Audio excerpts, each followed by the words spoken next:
in Zoom too, so. Okay. All right. So issues that we've been having, right, is proper use or the proper supply of PPE, particularly the N95 respirators for people caring for COVID patients and PUIs. So the CDC has not been very helpful because they keep putting all these alternative guidelines out there, right? So you have your here's your best guidelines to use the N95 and other PPE, but here's an acceptable alternative, is using a surgical mask. So what hospitals are doing are saying, okay, it's fine, we can just use a surgical mask. And if you read the CDC, it goes all the way down to, we'll use a bandana as an alternative too, right? It's like what they're saying is, well, here's what you should use, but if you haven't got that, use this. If you haven't got that, use this. So what the hospitals here has done, we've been made some progress on it, is they said, okay, CDC says that it's okay to use surgical masks. So all they were giving when the nurses were a surgical mask to take care of COVID patients instead of the N95, the proper one. We put up a big stink about it. Queens changed their policy, which is our largest one. So we got Queens now is doing good with the N95s. HPH started off better than Queens in that they gave everybody N95s, but they're also using, there's two other things that they do when there's shortages. One is extended use and the other is reuse. HPH does both. They have it, because you're supposed to take off, you're not supposed to use N95 up until like February or March when they changed all this. All these other years, N95, you used it for like 2 hours max and you discarded it, used it with a new one with each patient encounter. So now they started the extended use, which means you get one mask all day. And then they also have reuse, which means you use it again the next day. So some places in the mainland, they use the same one without even sanitizing it for like a week. HPH, they sanitize. It's not sterilize, it's sanitize. They treat it with UV light after each shift. And they do that, I believe, 3 or 4 times, and they reuse. And so there's a lot of questions with that. There's no, these are all things that are appropriate to do when you've got a severe shortage, when you haven't got them. Yeah. I'd rather reuse it than use a surgical mask. I'd rather use a sanitized one than use a surgical mask. But if we have them, we should be using the new ones. Right. And save those for the emergency situations, right? So HPH continues to go on with, oh no, we have adequate PPE. You can't bring in your own because we have adequate, but yet they're reusing and doing extended supply. So that's a real issue for us that we've been trying to push on. And I just found out that Kaiser, even though Kaiser are no longer our members, some of our former members there contacted me, asked me to advocate for them. They're still using the surgical masks. Wow. And you know, they operate Maui, which had the outbreak, right? So kind of fits there. So I mean, it's just an exasperation and extrapolation of what you were talking about when more people start coming back, right? We're dealing with it now, the same issues. And I'm trying to, a lot of times I feel like I'm shouting in the wind because I'm trying to bring attention to it. I get a little bit here and there. I've gotten a few things on the news, and when I'm able to actually call them out, and when I called out Queens by name on the news, things changed the next day. It was like, so it's hard to get them to not edit you out and to say the things that you need to say to get them to change. So it's a constant fight, you know. And then obviously both HPH and Queens, they never acknowledge that it's because of any union pressure that they make all these changes. Queens is, your safety is our utmost, they put it every day, they put a statement, your safety is our utmost concern, and so we're doing this, this, and this. No mention about the union's been fighting for this for weeks, right? Yeah. So that's the sort of thing we're dealing with. As I said, right now, Queens is behaving pretty well, and they've done a full-out PR blitz with their employees, and you see a lot of commercials on the TV too. HPH is, which is Kapiolani, Straub, and Wilcox for us. They're very hard to deal with.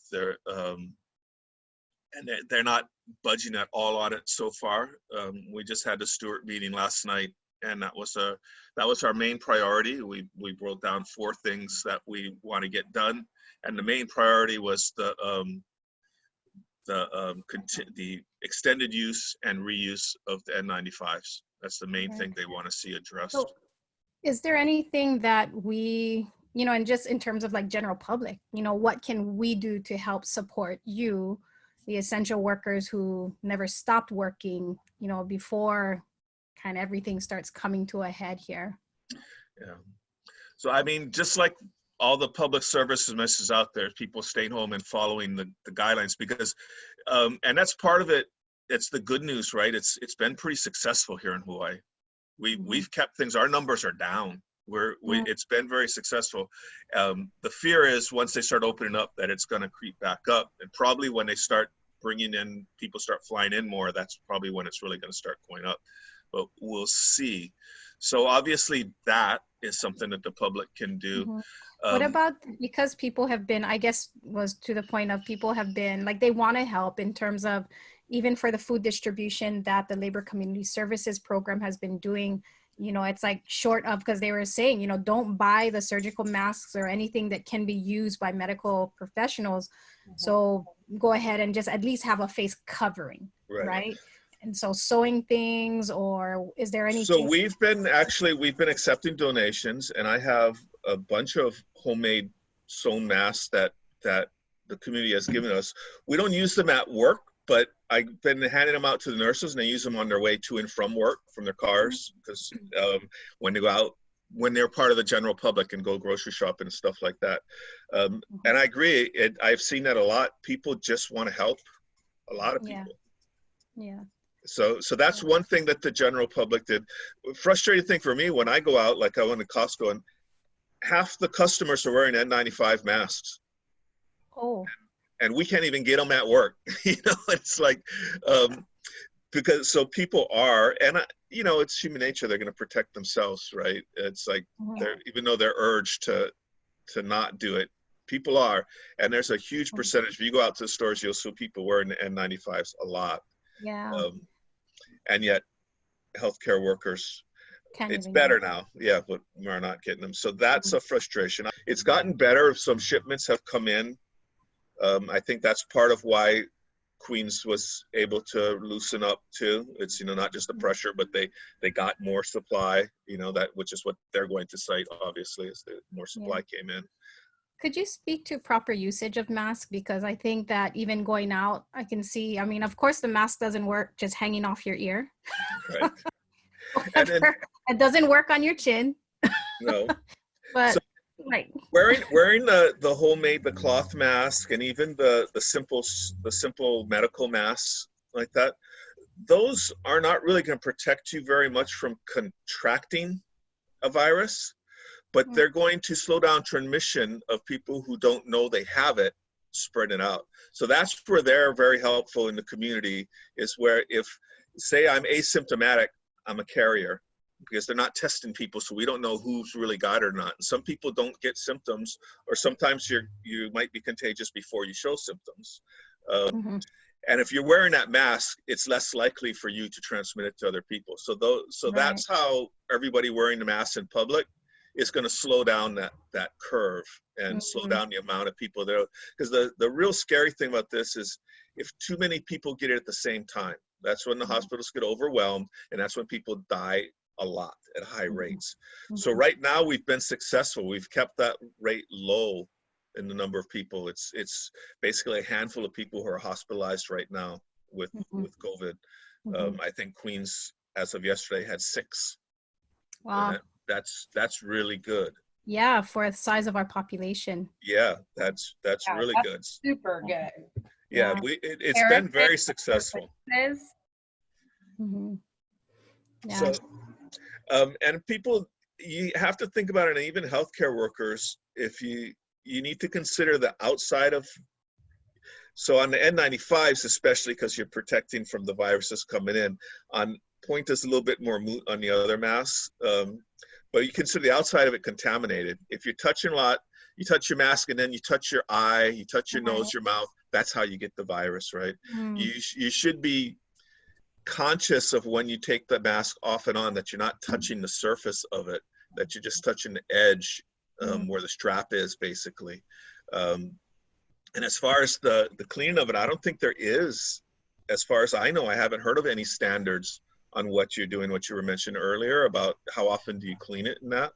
I know I have a reusable cloth one. I throw it in the washing machine on hot, you know. I doubt if there's been any studies that say. Too soon.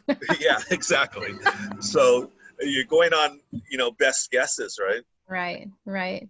And I think that's the whole thing, right? It's best guesses, and the loudest voices get the sound bites. And so that's why I think it helps to hear directly from people like yourselves that actually, you actually have knowledge.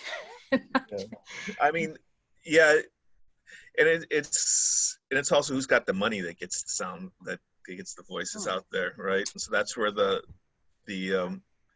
hospital administration is 100% free, and we're gonna get it on our Facebook page.